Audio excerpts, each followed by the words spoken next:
Today, I'm going to go over my first 100 hours in my sleep system, which includes my Warbonnet Blackbird XLC and my Warbonnet Superfly Tarp. So let's hit the trails and check them out.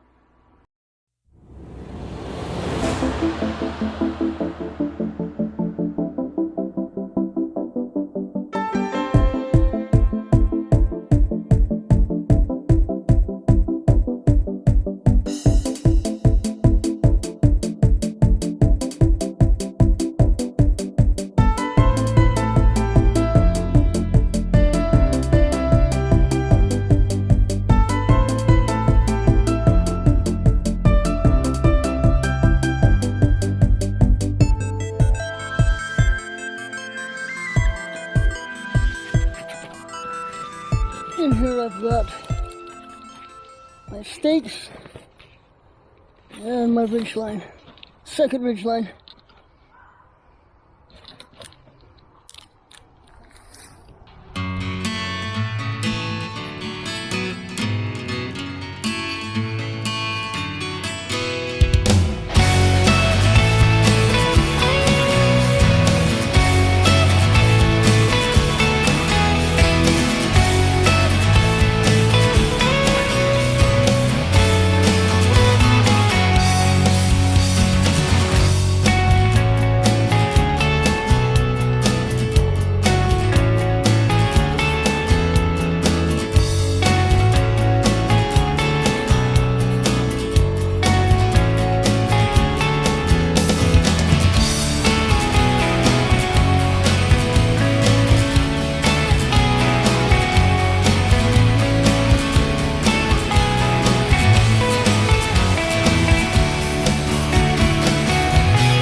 So this is porch mode. It's opened up quite a bit. A couple hiking poles tied out. And inside, it is incredibly roomy. That is because the pole mods pull out these spots right here and open it up. Now, I'm 6'1", and I'm standing upright in here. Yeah, my head's touching the top, but goes to show you how much room is actually in here. Now, the great thing with this, as a primary shelter system in and of itself, is that A, you can see how big it is. You can easily fit a number of adults in here. Easily 4 adults, keep them dry. If you were to go to ground, of course, I would lower this a bit, depending on how stealthy you want it to be. But yeah, it's a primary shelter in this alone. Even if you didn't have the hammock, it would be fantastic, and that's one reason why I chose it. It can be used with your hammock. If for whatever reason I don't have my hammock on me, or I lose my pack or something like that, I can have this tarp in my butt pack and I can throw it out there, and I can go to ground. I can use my plush palatka as a ground sheet and lie on top of that, and this will keep me completely protected from the elements. I have spent, I'm gonna say, 2 torrential rainstorms in this thing, and 1 really bad windstorm as well. So it was so bad that I had a tree across the dirt road for me come crashing down, and this thing held up absolutely fantastic. No qualms. I didn't get wet at all. The only time I experienced any drips whatsoever was the first time I took it out, and I didn't seam seal one of these properly, and it was just a minor drip. I went home, got some seam sealer, silicone, put it on there, good to go. I've had no problems whatsoever since. It has the doors, 2 on each end. Just adds more coverage to stop any rain from coming in, adds more wind protection. So as a tarp, I would say, without a doubt and without hesitancy, the Warbonnet Superfly gets 2 thumbs up, for sure. Next, I'll take up the hammock and I'll set that up.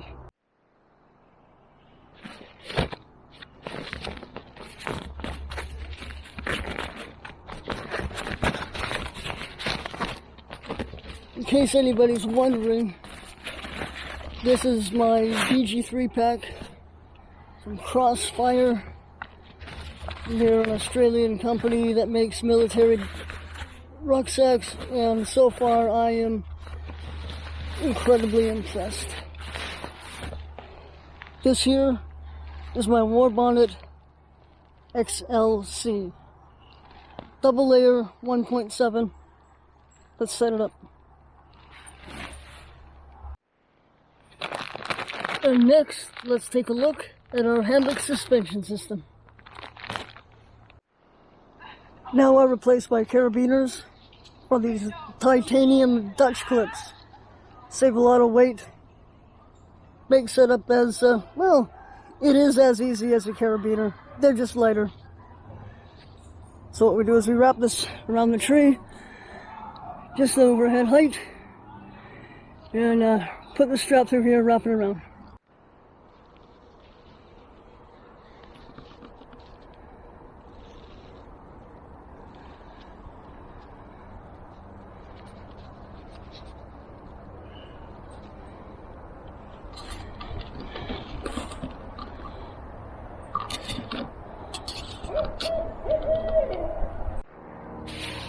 Alright, so now that our suspension is up, we're going to take our XLC. I leave the head part out. This is the head end. And I'm going to connect this to the suspension. Just like that.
So now I've got the tie-outs for the shelf tied up to the stake over there.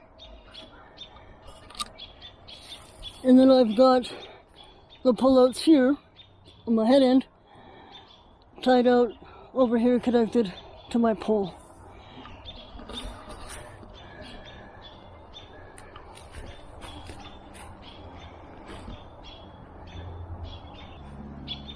So what I've done is I've taken the head end tie out and I've just stretched it behind underneath the tarp here to the tie out stake that's right over there holding up the corner. And what that does is that pulls the hammock out of the way to the back and leaves you all this area here for seats, cooking, friends, whatever else. Next, for my insulation, I've got the Ecotech Outdoors Insulated Hibernate Sleeping Pad. Okay, so now I have the sleeping pad fully inflated inside my hammock.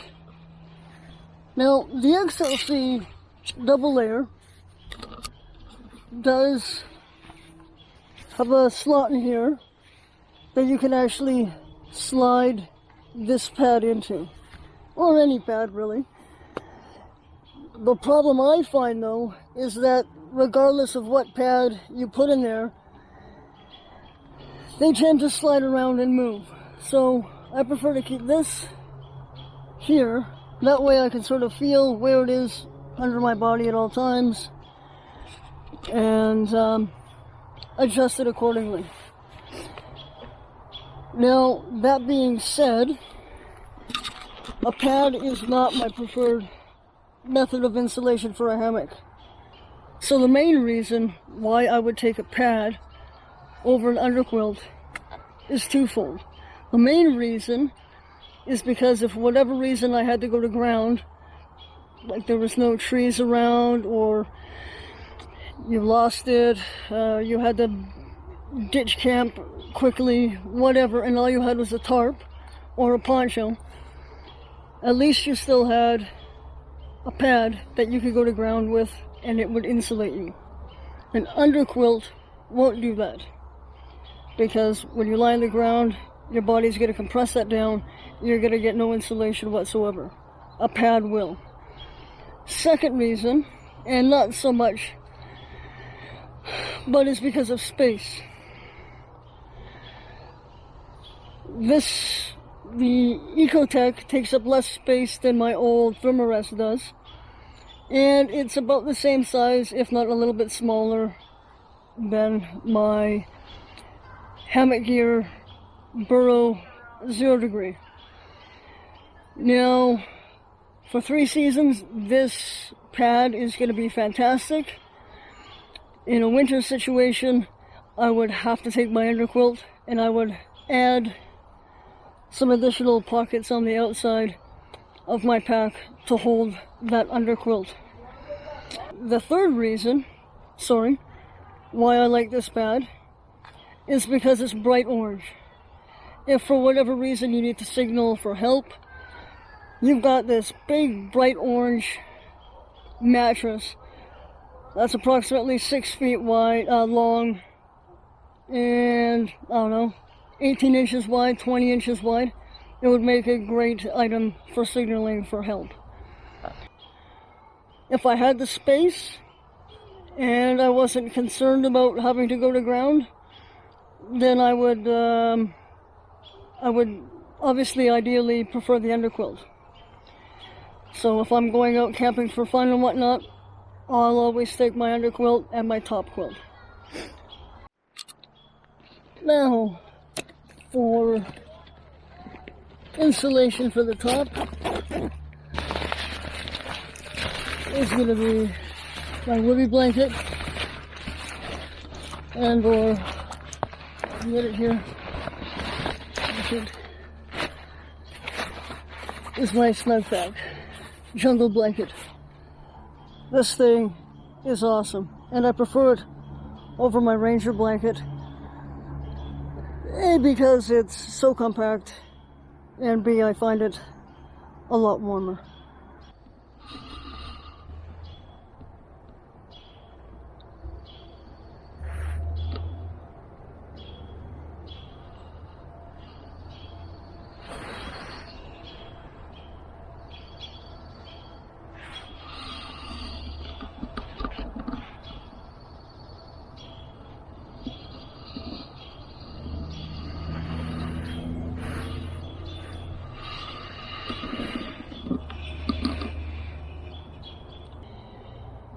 So, how was my first 100 hours sleeping in it? Well, to be completely honest, when you get into hammock camping, it's going to take a while to get used to. So, full disclosure, my first, I don't know, I'd probably say 30 hours of sleeping were pretty rough. You gotta get used to the lay angle, the height adjustment of your head end and your foot end. You're trying to get used to calf ridge, just different things. How to get used to sleeping on a pad in the hammock. You know, it's shifting. You're getting cold spots right now on this pad because it's a little too narrow for me. I'm feeling some cold right there. You don't have that problem when you have an underquilt. But after that, after the initial, I don't know, I'd probably say 3-4 nights or so, after that, it was fantastic. In the outings that I've done in my Warbonnet, easily 10-12 hours of sleep. Granted, interrupted, and you gotta get up and go pee in the middle of the night. But other than that, like, solid deep sleep. You know, of course, those nights where I've been in a storm, the pounding rain and the wind is always, or the crashing trees, is always gonna keep you up. But in those situations, in a normal night, just a hammock sleeping can't be beat, in my honest opinion. If I could, I'd sleep in one at home. It's a fantastic hammock. My first 100 hours of sleep after those initial days has been great. And the pad, I don't prefer sleeping in a pad, but for the reasons I've stated before, it's, I think it's a necessity. And you should have it in your bag. But as a recreational hammock camper, ditch the pad. I should also mention that last fall, when I was testing the my whoopee and my jungle blanket, I was using that in the fall, and that was probably, temperatures were getting down to about 7 or 8 degrees Celsius, and it worked fine. Doubling up worked fine. The second night I tried a wool blanket as well as the jungle blanket, and that kept me, I was actually a little bit too warm. So throwing the wool blanket in there, and maybe ditching the ranger blanket, and having the jungle blanket and the wool blanket when the temperatures get, single digits, I'd probably say 7 to 9 degrees Celsius. I'm not sure what that is Fahrenheit, would be good to go. And I know that the wool blanket will fit in that pack just fine. So, as far as my sleep system goes, this is the one that I have in my pack, in my ruck, that's ready to go on a moment's notice. Hope you found this helpful, and if you have any questions or concerns or have any tips or whatever else, leave them in the comment section, and thanks for watching.